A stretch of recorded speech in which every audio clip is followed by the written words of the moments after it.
Hai, apa kabar semuanya teman-teman netizen dan sahabat-sahabatku semuanya. Langsung saja terbaru dan viral ini masih terkait dengan sepatu yang seharga 10 juta pada akhirnya membengkak menjadi 30 juta ya. Ini terbaru klarifikasi dari yang punya sepatu ya, RA langsung ya. Bagaimana? Langsung kita lihat. Ada yang mencengangkan, ada yang begini, wah begitu ya. Langsung aja kita lihat bagaimana nih videonya ya. Luruskan, kita sama-sama luruskan kepada masyarakat. Kemarin dibilang dia juga mestinya hubungin saya dulu dong. Wah tuh. Nanya saya dulu dong, ini ya sepatu ya. Nggak langsung netepin begitu saja. Teruntuk yang terhormat Bapak Justinus Prastowo, Staf Khusus Menteri Keuangan Bidang Komunikasi Strategis, terima kasih Pak atas tanggapan terhadap permasalahan yang saya alami. Tapi berkenaan dengan pernyataan Bapak di dalam video tersebut, saya merasa menjadi memiliki hak untuk menanggapi pernyataan Bapak. Ya, kita sama-sama ingin meluruskan kepada masyarakat berkenaan dengan polemik yang terjadi antara saya dan pihak Bea Cukai terkait dengan pengenaan sanksi administratif berupa denda kepada saya sebesar 24,7 juta tersebut. Di dalam video itu, Bapak menyinggung pernyataan saya yang meminta pihak Bea Cukai untuk melakukan pemanggilan terlebih dahulu atau pemeriksaan material terlebih dahulu sebelum ditetapkan suatu denda yang akan dibebankan kepada saya. Nah, untuk menjawab hal tersebut, perlu dipahami bahwa sanksi yang diatur di dalam Undang-Undang Kepabeanan itu termasuk ke dalam ruang lingkup hukum pidana administratif. Atau kalau misalnya saya meminjam istilah yang dikemukakan oleh Prof. Indrianto Seno Aji, administratif penal law.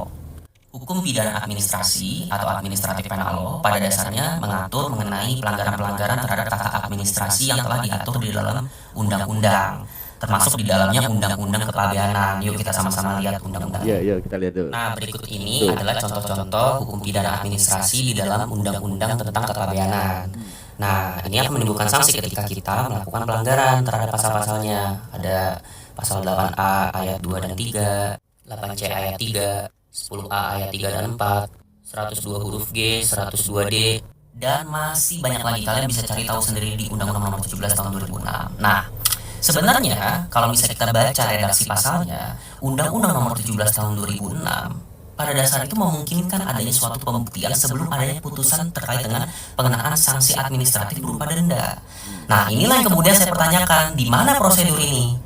Nah, ini sebagai contoh ya, pasal-pasal yang memiliki redaksi berkaitan dengan pembuktian sebelum adanya keputusan terkait dengan pengenaan sanksi administratif berupa denda.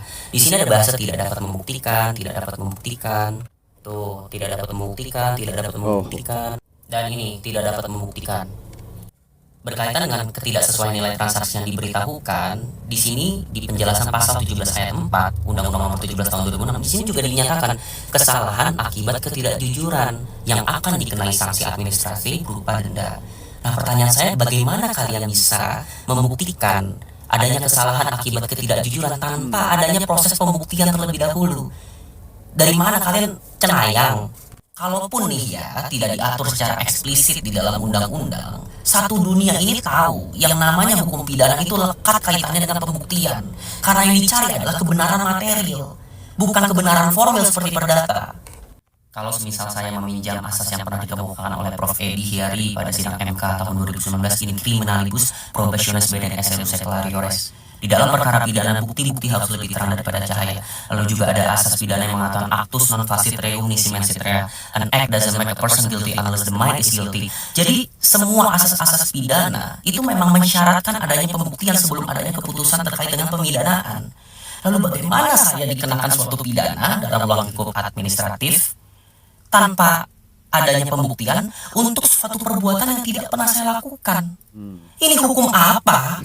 Lalu apa akibatnya ketika pengenaan sanksi administratif berupa denda ini tidak didahului oleh pemeriksaan material? Ya ini, abang kita kena juga. Beli jaket 6 juta, kudu bayar 21 juta. Dituduh under invoicing dia. Dan tidak menutup kemungkinan setelah ini, bahkan saat ini, banyak orang-orang yang mengalami hal yang sama seperti saya, dikenakan sanksi administratif berupa denda tanpa adanya proses pembuktian. Jadi sekarang paham ya Pak, kenapa saya meminta adanya proses pemanggilan dari pihak Bea Cukai kepada saya atau pemeriksaan material terlebih dahulu sebelum ditetapkannya sanksi administratif berupa denda kepada saya. Karena memang itu disyaratkan oleh undang-undang. Nah, pertanyaannya, kenapa tidak dijalankan? Seller bisa curang, PJT bisa salah input, Tapi ini semua bisa diakomodir dengan baik kalau misalnya pihak bea cukai melakukan pemeriksaan material terlebih dahulu sebelum ditetapkannya sanksi administratif berupa denda. Dan yang terakhir, teruntuk teman-teman netizenku, camkan omongan saya ini baik-baik. Atensi publik adalah hal yang paling ditakutkan dan dikhawatirkan oleh mereka-mereka yang korup dan mereka-mereka yang bekerja tidak sesuai dengan SOP. Maka saya mengajak kepada teman-teman untuk secara konsisten memberikan atensi itu kepada mereka-mereka yang masih saja bekerja tidak sesuai dengan ketentuan peraturan perundang-undangan. Tapi gimana caranya viral, Bang? Gimana caranya memberikan atensi publik kepada instansi-instansi yang tidak benar kerjanya? Kalian bisa datang ke ini nih, Partai Sosmed di Twitter. Beliau saya hormat sekali ya dengan adminnya. Iya, seperti tadi ya bro ya. Jadi penjelasan RA yang kemarin memang viral ya. Bahkan Menteri Sosial saja Sri Mulyani memberikan tanggapan tentang kasus sepatu ini. Bayangkan dari 10 juta menjadi 30 juta. Wow, 3 kali lipat ya, semakin aduh. Bagaimana bisa begitu itu kan ya. Ini penjelasannya seperti itu dan RA ini menjelaskan bagaimana di undang-undang itu harus ada bukti material dan kemarin juga sudah teman netizen ini juga bisa sudah menjelaskan dari mana duit 31 juta itu sudah di satu-satu sudah dijelaskan ya. Jadi mungkin ini denda dari ini berapa juta, denda dari ini berapa juta, tapi ada selisih sisa sekitar 24 juta itu itu dari mana tiba-tiba ada 24 juta selisih itunya ya. Dari 10 juta kan ada denda mungkin kalau ditambahkan ya ada selisih 24 juta yang dipertanyakan oleh para netizen kemarin ya. Coba dilihat di video ini kan ya bingung juga ya karena gimana ini masyarakat ya teman-teman juga perlu pencerahan juga ya. Jadi gimana sih bisa seperti itu ya, dendanya begitu banyak dan kasusnya sudah begitu banyak.